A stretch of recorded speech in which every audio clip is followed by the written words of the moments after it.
Good evening. Welcome to the Psychedelic Healing Podcast. This is your host, Sonia Cotto, nurse anesthesiologist and mental health specialist and coach. I am here today with Julie Clark. She is an entheogenic, also known as psychedelic integration specialist, is a board certified coach and specializes in psychospiritual coaching and guidance. I have the honor of working with her as our integration specialist at my clinic, and she has transformed my patients and really helped so many people. So I'm very honored to have Julie here tonight. Welcome.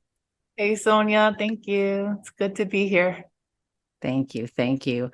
I remember meeting you when we first opened the clinic and really didn't understand initially how important integration was until, after my first few patients. And I realized very quickly that, ketamine and also any psychedelics, right, really are a catalyst for growth, but there's so much more work to be had. And I'm so blessed to have you with us, and your clients are all blessed, to have you working with them to really allow that transformation. So that being said, welcome. And I guess we can start off with my first question, because you are the master of integration in my eyes. What does integration mean to you? I love that question. And anytime I'm asked that question, my answer, it's always morphing. So integration, it's an ever evolving process. And really, at first, for me, this definition was compartmentalized. It was like integration is what you integrate into your life from the experience that you have in a medicine journey. The more deeply I do this work, not only in my personal life, for myself, for personal and spiritual growth, and also with clients, the more I see, wow, this is not really quite as compartmentalized as that. Integration is kind of like the training wheels of the understanding of what's actually happening. So what's actually happening is someone is working on themselves, ideally leading up to the medicine journey and following the medicine journey. And so we can look at integration sometimes from the point of view of, wow, I'm going into this medicine journey to integrate the self-work that I've been doing leading up to it. And then after the journey, I want to integrate. So let me give an example, one of a trillion, of what integration might look like following a medicine journey. So let's say somebody gets a really deep insight, or they get a really inspired motivation to make a change, whether that's a behavioral change, a perception change of how they see the world or how they see themselves. And it's really alive for them. And it can be very tempting to walk away from a medicine journey like, yeah, I got this change and it's permanent. And it really does feel permanent. And it's really exciting. And what oftentimes happens is people don't take the time to really revisit what that insight is, what that fresh motivation is, what that new perspective is. And so when I'm working with clients, oftentimes I like to give them an example. So let's say I teach you a new word in a different language today, and you write that word down and you practice it just before bed at night and each morning when you wake up, every day for a month. And then at the end of the month, I say, hey, what's that word that I taught you? You're going to remember it like that. Now, let's say in another scenario, I teach someone a word in a different language. They write it down, they repeat it once, they put that piece of paper in a drawer, and they never look at it again. And then in a month's time, I ask, hey, what was that word that I taught you? I don't know. It's totally gone. Why? Because the first time they learn that word, ping, there's a neural pathway firing in the brain that corresponds with, this new word. And so what the brain does day after day after day, we're not revisiting it. It says, I don't need that neural pathway. I'm going to die back. I'm going to let it die back. I'm not going to do anything with it. Whereas if we keep revisiting that thing every single day, day in and day out, that neural pathway is now gaining strength. It's getting pinged over and over and over again.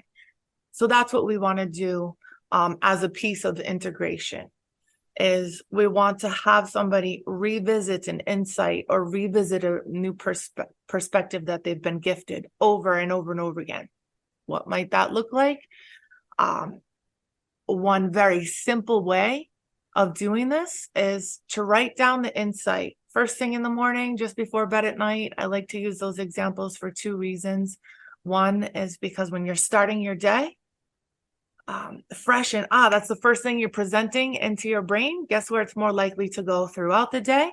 And just before bed at night. We all kind of have little medicine journeys every night when we're sleeping. Whether or not we remember our dreams, we're having them. The brain is processing. So if that's the information you're feeding it just before bed at night, that's where it's more likely to go. Also, just upon waking up and just before falling asleep, our brain is in what's known as the theta state, which means it's more highly programmable. So you're going to get more bang for your buck. Another piece of integration is the analysis of what the heck was my subconscious trying to say by presenting me this. Why was I staring at a pink elephant in a tutu for 2 hours? As an example, right? So the subconscious doesn't speak the language that you and I speak. It speaks in rhymes and riddles. And so that's a really fun part of my job that I love to do, is to help people to translate from the language of the subconscious into a language in the conscious mind that we can understand, like, this is what your subconscious was trying to let you know. This is what it wants you to practice, or this is what it wants to have paid attention to. Yeah. And that's the beautiful part about psychedelics. A lot of times it doesn't make sense. And that's why you're so important, and all integration specialists are important in being able to identify, analyze it, because every symbol or every metaphor that comes in an experience isn't going to be the same thing for every person, based on their memory, past experience, past stories, and to have you there as a resource, and then really being able to work through that, in preparation. I think one of the biggest things that I love about you for our patients as well is, when they're nervous and they're scared, and just even also just teaching grounding techniques. A lot of times, even with like patients that are anxious anyways, having those techniques there to be able to utilize all the time is beautiful, All the time. Yep. You hit the nail. Because all of this work that we do, it's all so interconnected. You're doing one thing that has positive benefits in so many different areas of life. So, for example, I'm nervous going in, and I'm also working on anxiety. Great. This grounding technique of breath work or somatic work or what have you, the grounding techniques that they use, that can not only for the journey, but for life, for day to day. If we've got a jacked up nervous system, it's not just going to be jacked up before a journey that we're nervous about. We want to really teach the nervous system that we are not in danger. So a lot of people that are working with these medicines, as you know, are doing so because they want to help lower anxiety. They want to get their anxiety under control. And so basically, I really love to look at things through the lens of the nervous system. The nervous system, it has no idea that we are living in these modern times. Does the conscious brain know that? Yeah, sure. The conscious brain knows that, but the nervous system has no idea. Nervous system still thinks that we are living our lives, surviving in the wilderness. And so anxiety is translated to, I'm not safe. And so what these grounding techniques are doing, it's teaching the body we're safe. 5 minutes late to work, a dirty look from someone in the grocery store, or whatever that, whatever triggers that person, even though consciously they might know, it's a trigger for me. What does trigger mean? It means the nervous system is interpreting that thing as if that person's life is in danger. That's why it feels so bad. Danger, danger. Yes. Our body is always subconsciously. We're not getting chased by a lion anymore. We don't have to fear that, but our subconscious now is trying to protect us from something, and they jump to that extreme. So yeah. And I love that you use the lion metaphor, so you're not being attacked by a lion. I know that. But if the nervous system thinks that, let's say one of the grounding techniques would be to breathe in nice and deep and slowly through the nose, and a nice slow exhale. What's the science behind that? Well, the nervous system is then saying, if we're about to be attacked, or if there's imminent danger, what's one of the first things we do? Inhale through the mouth, right? And so now when the brain gets a signal, okay, the person's breathing through their nose, nice, slow, deep inhale and slow exhale, nice and deep, right? Deep. Well, so what is the significance of deep? This is so interesting to me that, at first glance, it can seem like, stupid nervous system doesn't know we're living in the modern times. Actually, the nervous system is a super nerd for surviving in the wilderness. And it actually has learned over centuries that, wow, even the slightest movement, including if I were to take a deep breath, incites the chase instinct of a predator. And so that's one of the reasons why when we're not feeling like we're safe or we're anxious for whatever reason, and then we tune into our breath, the majority of the time we'll notice our rib cage is barely moving. And so even just having that understanding of what we're doing when we take those nice, deep, slow, and full inhales and exhales, what that then does, and this work is so beautiful because it's so multi-layered. If I have that understanding that now I'm giving the signal to my brain that then is telling my nervous system that I'm safe, now what we're also doing is we're enacting the placebo effect. And so for those who are not familiar with what the placebo effect is, it's why, when there's a new trial for a drug, they have to give some people in the trial a sugar pill to make sure that what is healing, let's say it's a headache medicine. My headache went away. The pill did it. No, you took the sugar pill. It was just the mind thinking that that's what was happening. And so, and when I'm taking a nice deep inhale and a nice slow exhale, that in and of itself is giving a good signal to the nervous system. But on top of it, when I know I'm calming my nervous system, now we're enacting the placebo effect. Now there's even more power behind that practice. So that's why I also like to go into some of the science behind why we're doing what we're doing with our clients, because that adds another layer of potency to the practice. yeah, no, they definitely appreciate that when they actually understand why they're doing it, not just being told to do it. That makes such a difference. Makes a difference. Yeah. Yeah. So I know in the beginning, I didn't really know a lot about integration, and I've learned so much now, and I've actually had a few sessions with you. You definitely, work a lot with the psychosynthesis and using the body and the somatic work and a lot of the stuff. How do you implement that when you are having a session with patients, when it's, because a lot of it's like the mind, but then we do have a lot of the physical along with it. Yeah, great question. So in addition to grounding techniques, like we talked about, breath, somatic work with the body, and I love that you brought up, I'm trained in psychosynthesis. Psychosynthesis is a spiritually based psychology.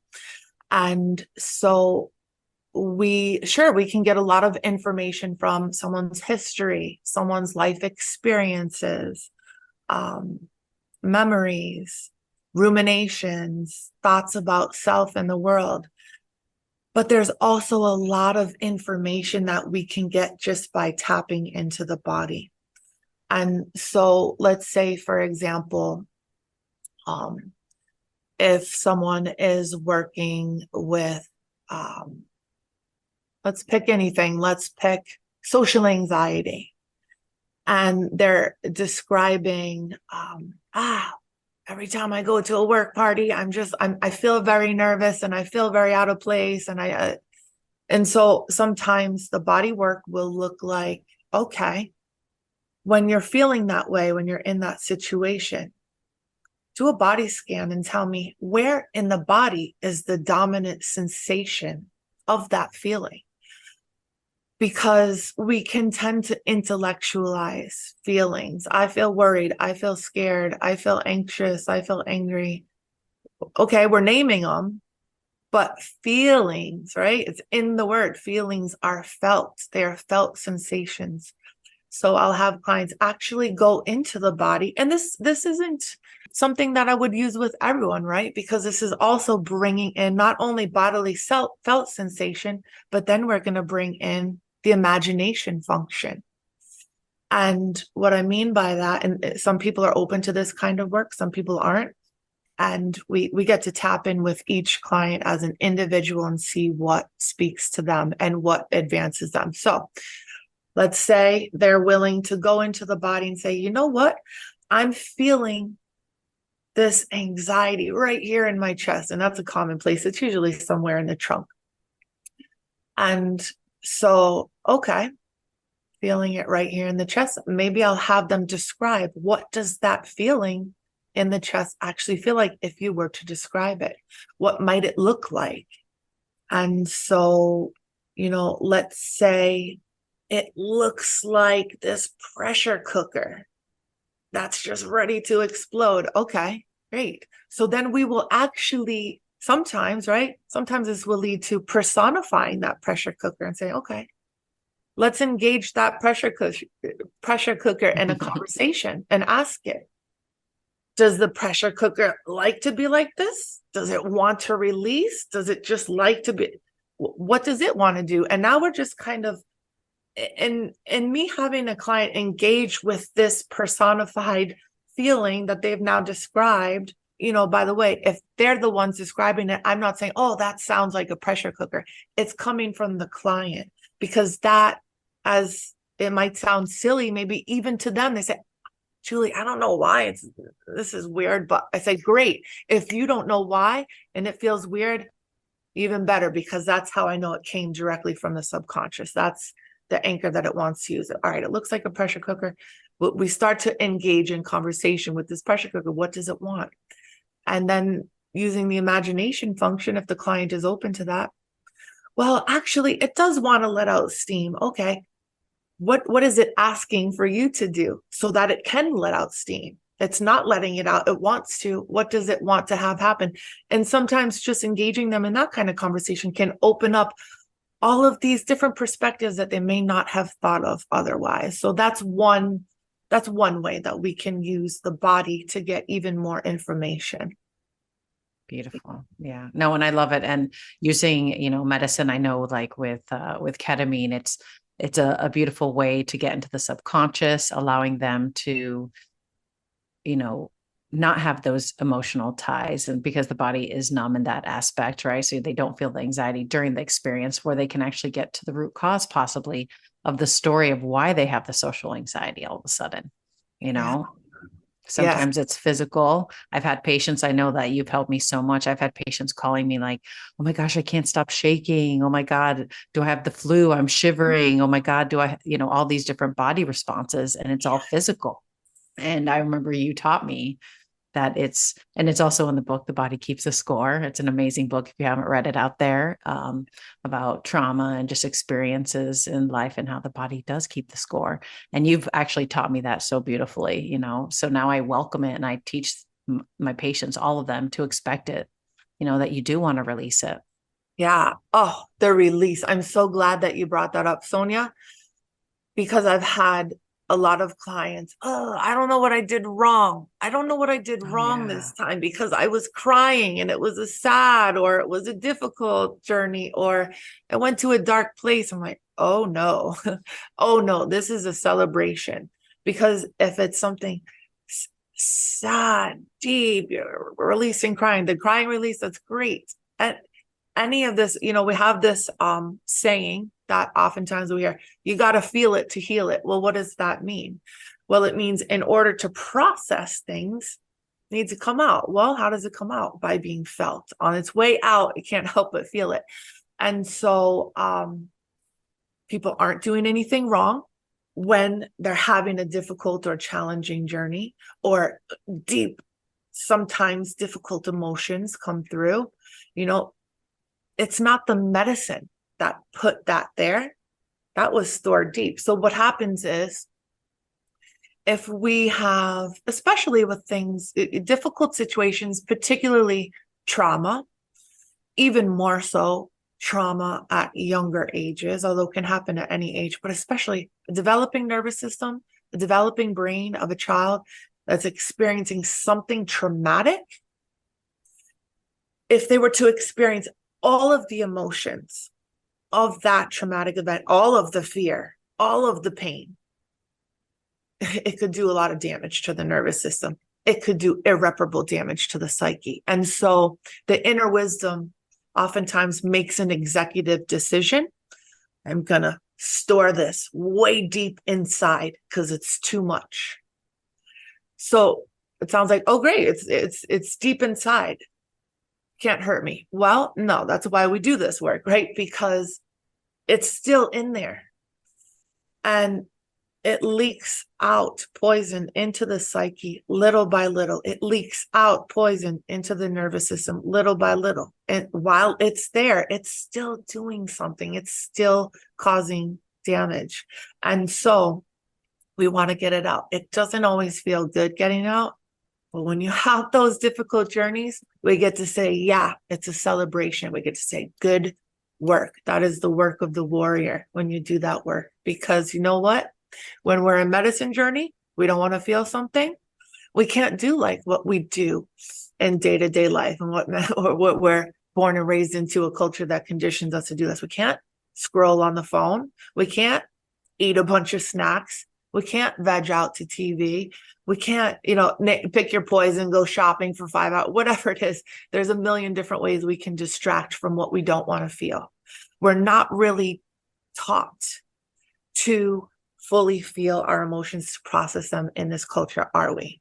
And so that actually leads me into another point, is that that's another gift that these medicines can give us, is it teaches us how to feel emotions, how to sit with them without distracting. So we don't also want to rely upon more emotions, have to go back to a medicine to process. No, these medicines ideally are teaching you how to do this on your own. These are takeaways, not something that we use forever as crutches. There's something to help us continually evolve. These medicines give us homework. Oh, definitely. I definitely agree. When I have patients that are screaming and crying in their infusion, that doesn't always happen, but when they do, they're always apologizing. I'm so sorry. I don't know why. And I have to say, let it out. That's why you have private rooms. That's why I have noise canceling headphones. You want to release what's there. And I think a lot of people struggle with that release, that they don't want to experience it. And you're right. They're always like, oh my God, this was a bad one. It's like, no, this is beautiful. This is where the work is done. And I think that's why integration is so important, because, there's a lot of you at home that are considering medicine work, whether it's ketamine or soon to be legal in 2024 as MDMA, or other medicines that you can travel out of the country for to get, to do the medicine. And you have to have integration. You have to have the support. If you do this medicine, there is going to be some powerful stuff that's going to come out. And it's so important to have, the correct set, the mindset, the intention going in, the correct setting with the support around you, safe in nature or in a clinic, being monitored, whatever is going to be the most safe for you to experience what you need to experience. And that's why I'm so excited to have you, because your piece is probably the most important of all of it, even outside the medicine, is having that support. Yeah. And thank you. And I would love to highlight also that I'm very pleased with the space that you provide. And I have so much feedback from so many clients just saying how comfortable you make them feel. And even though it is a clinical setting, you are really there as a strong support while they're going through this journey. And the fact that, you and and our other staff are not kind of like, oh, it's okay that you had that release. No, you're getting in there, you're celebrating, you're letting them know, because this is a shift. Forget about just medicine space, right? We are all, again, born and raised into this culture of hide emotions, don't have them. Ugh, we wouldn't need these medicines perhaps if we weren't taught to just stuff everything down. And so I really appreciate the way that you are such a good support to the clients coming in when they do have those deep emotional releases, and modeling for them, this is to be celebrated. This is welcome. This is not anything that I am going to shame you for. Just the contrary, I'm going to lift you up. I'm going to let you know good work, because that's what it is. When we're letting these things out, it's good work. And so I really appreciate the setting that you provide, because I'm working with the clients to prep, and I'm working with them after. You're with them during. And so what's usually the message that comes through sooner or later? Love, compassion. And so, you're providing that environment. You're providing that environment. That's what this whole thing is about. And so I really appreciate the work that you do, not only for your clinical expertise, your medical expertise, but that's not all you bring to the table, Sonia. You also bring a full compassionate heart, and I'm so grateful to be partnered with you. Well, thank you. No, it's definitely been a blessing. Using ketamine for many, many years, and then being able to really use this medicine for real healing. The world of mental health treatment and growth and healing is actually transforming. We're actually in this renaissance of psychedelics, and that's why this podcast is here, right? Because I have stories of patients, going through different, ceremonies, or going to different countries or different states now, doing, medicine in a very unsafe manner. And that's why I want everyone to really learn what is safe doses, how to find the right integration specialist, how to go into the right spaces, and having the right set and setting. Because there's a lot of people going out there just for fun, but what do you do when stuff comes out for you?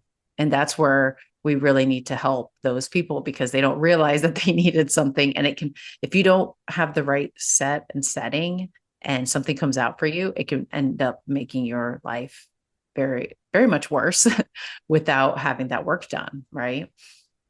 And also, if it's not only to that extreme, for me personally, when I started working with entheogenic medicines on my own healing journey, personally, about a decade ago now, they didn't hurt, but I sure lost a lot of good work that I could have otherwise held on to, because I wasn't always keen to what integration was. And there was a lot of good stuff that it's never too late, but there's also, right, that golden window of time where those neural pathways are freshly created, and they're still firing.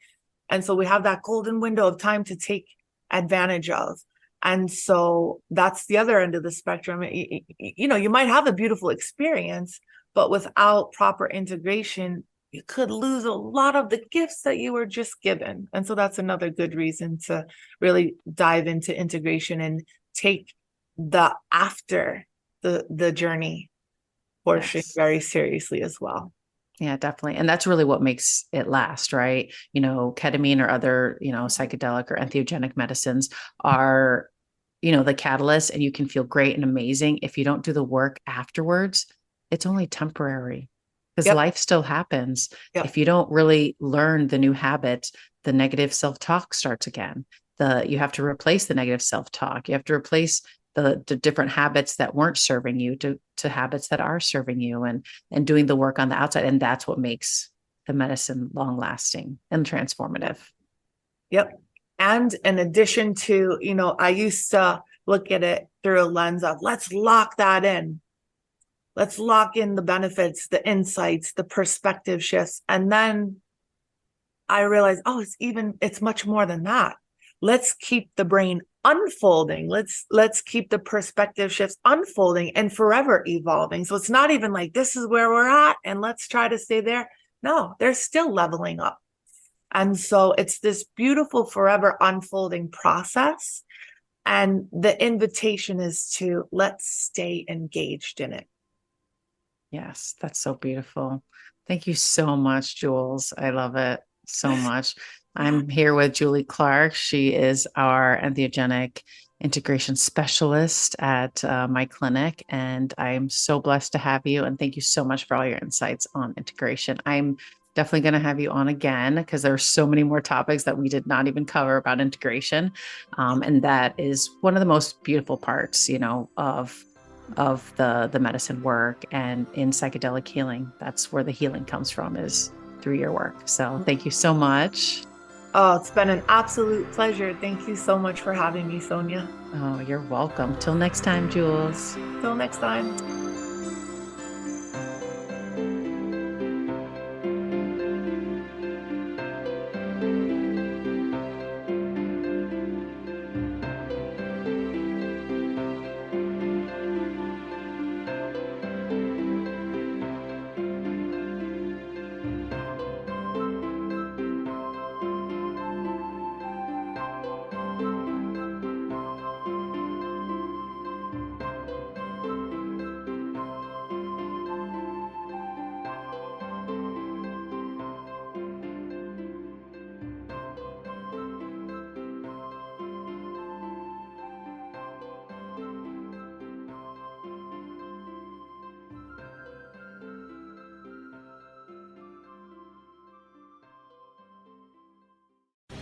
The opinions expressed on this CannabisRadio.com program are those of the guests and hosts and do not necessarily reflect those of the staff and management of CannabisRadio.com.